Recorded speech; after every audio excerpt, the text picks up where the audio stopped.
ស្ដីបងប្អូនទាំងអស់គ្នាថ្ងៃនេះខ្ញុំមកធ្វើការបង្ហាញពីរបៀបនៃការទាញយកវីដេអូពីក្នុង YouTube យកមកអាប់ឡូតចូលទៅក្នុង channel របស់លោកអ្នកដោយ free យើងដឹងហើយថារាល់វីដេអូទាំងអស់ដែលបាន download ចេញមកពី YouTube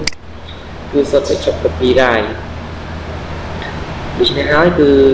ចំពោះ account មួយចំនួនឬ channel មួយចំនួនដែលបានប្រើដើម្បីរកលុយអញ្ចឹងមិនអាច upload វីដេអូដែលបានទាញមកពី YouTube នោះបានឡើយផ្ទុយទៅវិញយើងក៏មានវិធីសាស្ត្រមួយដើម្បីទាញយកវីដេអូ free ពីក្នុង YouTube យកមក upload ចូល channel ដើម្បីរកលុយបានបាទអញ្ចឹងយើងទៅទាំងអស់គ្នាអញ្ចឹងជាដំបូងយើងចូលទៅកាន់ គេហៅទំព័រ YouTube គឺ youtube.com youtube.com បន្តមកទៀតយើងចូលទៅកាន់ channel របស់យើងដោយ log in ចូលទៅកាន់ channel របស់យើង PS Studio ឬក៏ My Channel នេះបាទបន្តមកទៀតយកពាក្យថា Video Manager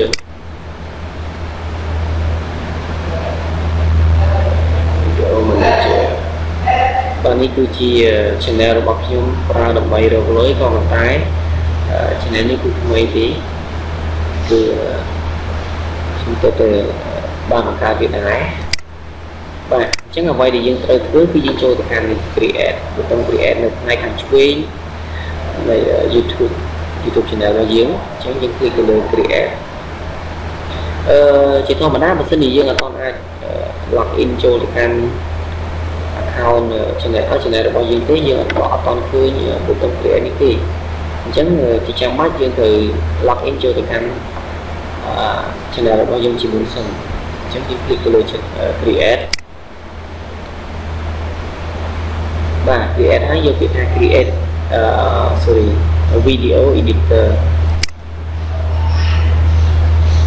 video editor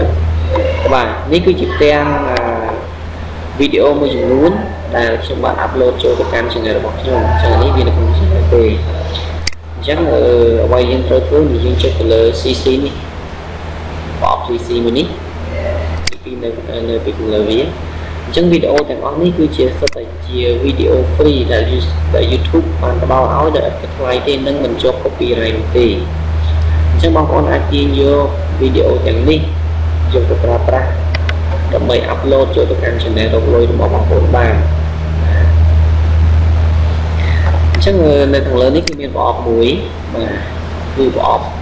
ដើម្បី search ស្វែងរកយកប្រភេទវីដេអូ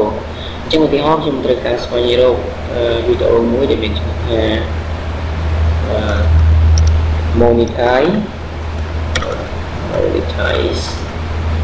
monetize on YouTube បាទ monetize on YouTube អញ្ចឹងវានឹងទាញយកមកនេះសុទ្ធតែជាវីដេអូដែលពាក់ព័ន្ធទៅនឹង monetize on Facebook អញ្ចឹងអ្វីដែលយើងត្រូវធ្វើបន្តគឺយើងគ្រាន់តែចុចនៅពីខាងលើវីដេអូមួយណាដែលយើងពេញចិត្តរត់ទាញយកមកដាក់នៅលើ track វីដេអូkiaនេះកន្លែងនេះបាទកន្លែងនេះក្រោយពីកន្លែងគឺយើងអញ្ចឹងផ្នែកចុចពីខាងលើវាសិនបាទចុចនៅពីខាងលើវីដេអូដែលយើងបានត្រាក់ចូលនេះត្រាក់ហើយយើងកន្លែងទៅមើ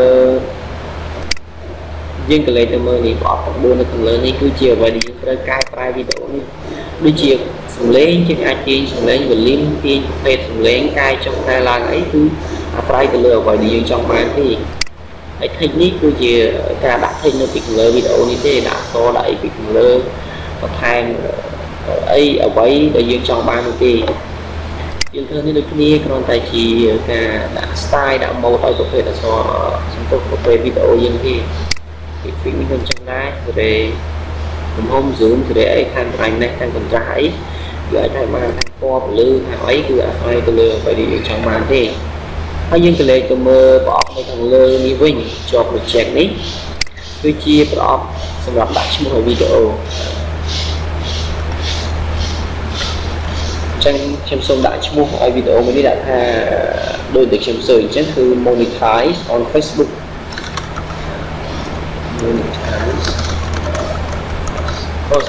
monetize on YouTube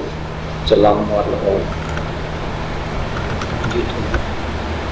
បាទ monetize on YouTube D រួចរាល់បើសិនជាបងប្អូនត្រូវការបន្ថែមនេះបន្ថែម style បន្ថែម ផ្សេងៗកុំភ្លេចគឺកែនៅត្រង់ page ទាំង4នេះគឺទាំង9នេះចុចទៅគឺតម្លាក់ទាំងមកមួយចុចទៅលើទាំងតម្លាក់មកមួយចុចតម្លាក់មកមួយបាទអញ្ចឹងរួចស្រេចរួចរាល់អូខេអញ្ចឹងអាច upload បានអញ្ចឹងបងប្អូនគ្រាន់តែចុចទៅលើប៊ូតុង create video នេះបាទ create វានឹងចាប់ផ្ដើមទាញ upload video មួយនេះទាញទៅក្នុង channel របស់យើងបាទចុចទៅ create video យើងរងចាំវាបន្តិច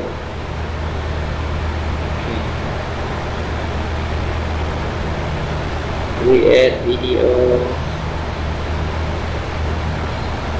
នេះវាដល់ហើយអូខេអត់បញ្ហាទេយើងធ្វើទាំងនេះអត់បញ្ហាទេ we are processing this video check back later អញ្ចឹងវាកំពុងតែធ្វើការ process ដំណើរការបានន័យថាវាកំពុងតែធ្វើការ upload video ចេញពីក្នុងអ្វីដែលយើងបានគេយកមកហ្នឹងយកទៅដាក់នៅខាងក្នុង channel របស់យើងអញ្ចឹងវាកំពុងតែ upload អញ្ចឹងយើងបកទៅកាន់ channel របស់យើងវិញ my channel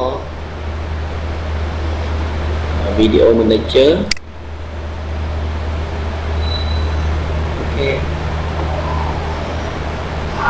អូខេនេះ monetize on YouTube មិញនេះវា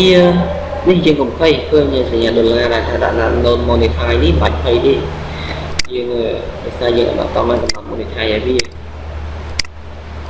អញ្ចឹងយើងចូលទៅនេះអូសុំទៅអូខេចូលonline ចុចចូលក្នុងវីដេអូដែលជើងអស់ទៀត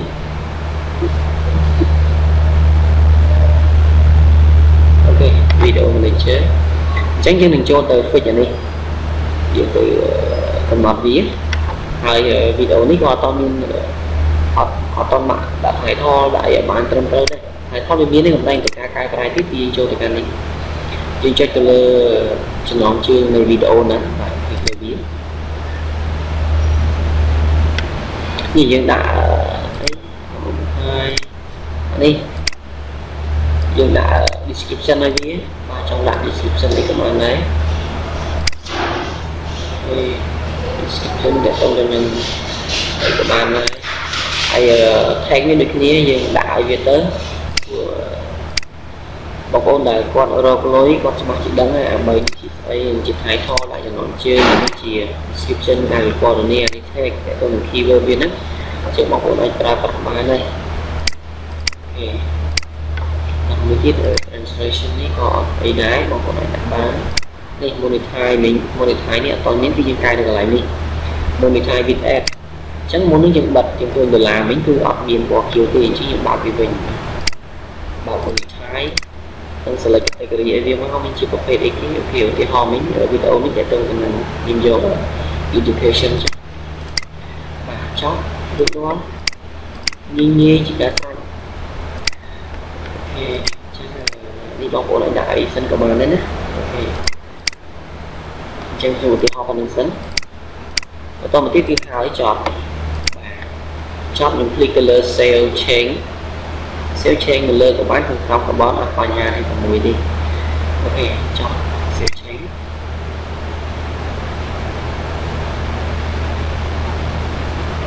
change internet slow បងប្អូនរងចាំវាបន្តិចបងប្អូនវាជាប់អូខេ all change sales ហើយវា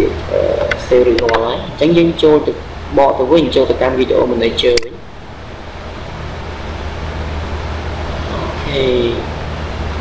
អូខេនេះ$ដុល្លារគឺអាចដើរបានវិញដំណើរការវិញហ្នឹងអញ្ចឹងរកលុយបានធម្មតាអត់បញ្ហាអត់ជាប់ copyright free បាទនេះវាកំពុងតែ process រហូតដល់ 100% ដល់ 100% ទៅចប់បងប្អូនវាជាប់ត្រឹម 95% នេះយើងតាំងបន្តិចអញ្ចឹងយើងចាំវាបន្តិចហ្នឹង internet ទូចាំបន្តិចទៅគឺចប់ហើយបាទនៅពេលដែលចប់គឺវាចេញ រូបភាពធម្មតាជាងធម្មតានេះធម្មតាទាំងអស់អញ្ចឹងដូចគេដូចឯងអញ្ចឹងចាំរហូតដល់វាចប់បាទអញ្ចឹងនៅពេលដែលចប់គឺរួចរាល់បាទអញ្ចឹងអរគុណសម្រាប់ការទស្សនារបស់បងប្អូននិងកុំភ្លេច Subscribe Channel របស់ខ្ញុំបាទព្រោះថាបង្កើតទេជាមួយនេះ